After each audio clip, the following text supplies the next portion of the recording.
nossa abordagem sobre a evolução do ser humano, nós vimos na aula anterior o processo de hominização. Quem lembra que o processo de hominização são as características típicas do ser humano, ou seja, aquelas características que o ser humano desenvolveu, nós vamos chamar todo esse processo de hominização. Dentro do processo de hominização que nós vamos estudar, o primeiro gênero é o Australopithecus. Observem na imagem que o Australopithecus ele era um homem pequeno, um homem que apresentava uma pequena estatura. Ele tinha apenas 1,20 m de altura e pesava cerca de 30 quilos. Ele apresenta um corpo coberto de pelos, um corpo bem peludo, o que o protegia do frio, dos insetos, dos ambientes em que eles estavam. Este Australopithecus ele também é chamado de macacos bípedes. Por que macacos bípedes? Recebe este nome devido a serem os primeiros seres a caminharem sobre os seus membros inferiores. Então isso lhe dava a liberdade de poder andar e fazer essas atividades diárias, né? O segundo gênero que nós vemos aqui é o Homo habilis ou homem habilidoso. Viveu entre 2.300.000 a 600.000 anos atrás. Seu tamanho era cerca de 1,25 m de altura e já pesava aproximadamente 50 quilos. Ele também vai ser chamado, ele foi chamado também de Homo habilis devido a ter sido o primeiro ser a ter a capacidade de fabricar as suas próprias armas, suas próprias ferramentas. Então observem que nessa imagem ao lado, o que está em destaque é um ser que em uma mão ele segurou uma pedra e na outra ele segurou um osso. Então provavelmente aqui ele estava fabricando uma de suas armas. Na imagem mais ao fundo, você observa que há alguns seres que eles estão cuidando de um animal. Então provavelmente isso aqui seja o resultado de uma de suas caçadas. Do outro lado, você ainda vê outros seres que estão fazendo a coleta de frutas. Então, observem, nesta imagem aqui, a gente consegue fazer a leitura de uma cena do cotidiano do Homo habilis. E em todas as atividades que eles estão fazendo, eles estão utilizando suas mãos. Daí, ele ser chamado de Homo habilis. O terceiro gênero que nós vemos agora é o Homo erectus ou Homo erecto. Ele viveu entre 1.800.000 a 200.000 anos atrás. Tinha aproximadamente 1,75 m de altura e já pesava 70 quilos. Alguns estudiosos acreditam que o Homo erectus ele aprendeu a dominar o fogo. Então, observe que ele somou as habilidades do Homo habilis com o uso de suas mãos. E aqui o Homo erectus, ele já domina o fogo.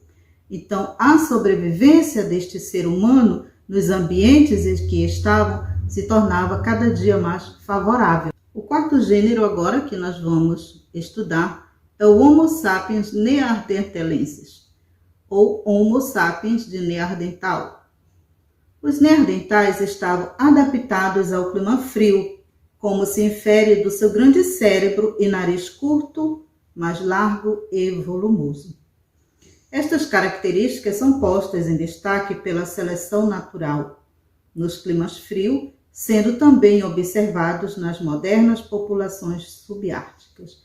Ou seja, esse processo aqui, esse destaque pela seleção natural, antes estudado, observa-se que os neandertais eles apresentavam um nariz mais curto, mais volumoso, mais largo. Isso era interessante para ele, para garantir a sobrevivência dele dentro daqueles ambientes mais frios. Evidências indicam que os neandertais teriam habitado as áreas próximas ao Ártico. Seus cérebros eram aproximadamente 10% maiores em volume que dos humanos modernos. Em média, os neandertais tinham cerca de 1,65 m de altura e eram muito musculosos. Então, observem na imagem aqui que, apesar dos neandertais eles terem algumas características um pouco diferente dos seres estudados anterior, apesar dele ter uma altura um pouco menor que o Homo erectus, que ele tem apenas 1,65 m de altura, mas ele apresenta um corpo mais desenvolvido, ele tem músculos, ele está adaptado àquele clima frio e o que mais interessante, ele já tem um cérebro bem mais desenvolvido do que os seres anteriores estudados. O último gênero da espécie humana a ser estudado dentro desta hominização é o Homo sapiens sapiens, ou homem que sabe que sabe. Os membros dessa espécie têm um cérebro altamente desenvolvido, com inúmeras capacidades como o raciocínio abstrato, a linguagem, a introspecção e a resolução de problemas.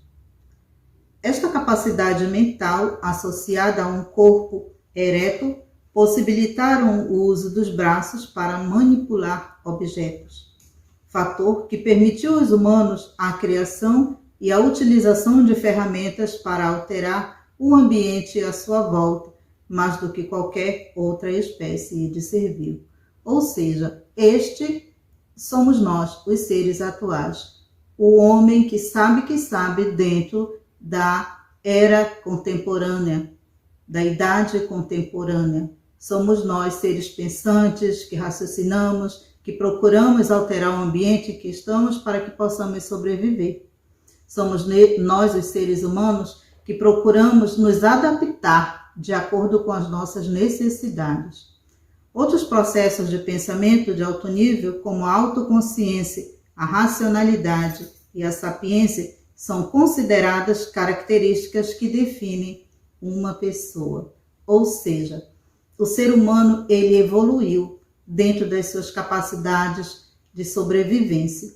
Então, este era o assunto que nós tínhamos dentro do contexto de evolução da espécie humana. Espero ter contribuído com vocês. Retornamos no próximo bimestre.